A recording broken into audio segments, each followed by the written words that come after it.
nevertheless, he continues saying, pretty much suggesting that, these early manifestations of the Sophists were these, wise men, probably mostly men because patriarchy, but women, persons, within society, and these people did not have, as obviously we think of philosophers today, a professional way of doing it. They were not at, obviously, universities, which would come around during the medieval era, or at least the modern ones as we know it. So then he says, quote, "The very first Western thinkers identified as philosophers were initially concerned with questions about the nature of nature, physis, which is a Greek word, and, quote, world order, unquote, cosmos. Today, we would classify many of these concerns as scientific. It would be a mistake, however, to think that these ancient philosophers specialized in any modern sense. That would be anachronistic to try and say that they were doing science, because they're very clearly mythological components. There were very clearly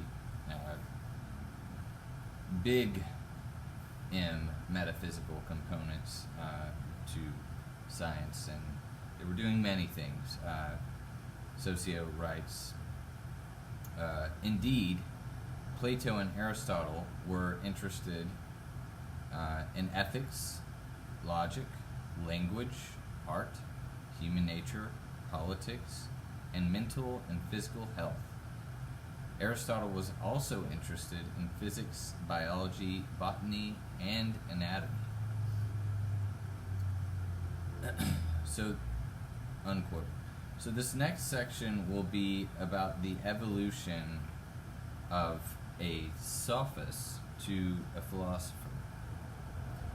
So, continuing, as this evolution happens, like Soccio writes, whereas the sophist, sage or wise man, woman, person, was seen as a kind of prophet, priest, therapist, the philosopher, who is in love with wisdom, but not necessarily wise, was seen as an unusual sort of thinker and a truth seeker.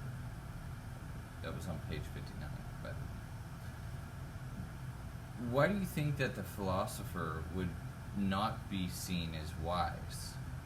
Perhaps this is because the philosopher exceeds the norms so severely that they may do things that from a collective tribe or in-group might not be perceived as conducive to their well-being, because they are in love with truth to such a degree that maybe it's a detriment to them, as you will find out in the case of an upcoming Socrates. So, at least from the traditional Western perspective, Soccio is essentially saying these, quote, philosophers are referred to as the Pre-Socratics because they appeared prior to Socrates, which is the first major figure in the Western philosophical tradition to be recognized, which is interesting. Definitely like to know more about why that is the case, especially when someone that was a woman is responsible for teaching Socrates. So then these people, though, that were the quote-unquote Pre-Socratics, were known as sort of pre-scientists, or what he calls, quote, proto-scientists. And he writes, quote, "In the beginning, the difference between a philosopher and a proto-scientist was one of subject matter. Later it became one method."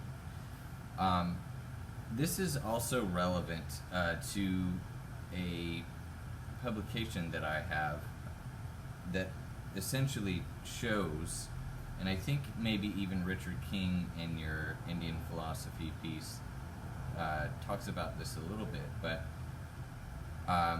it essentially is showing how the process of enlightenment and the process of what got us to what we think of as enlightenment, and then post-enlightenment, we now have this splinterization of knowledge, where you have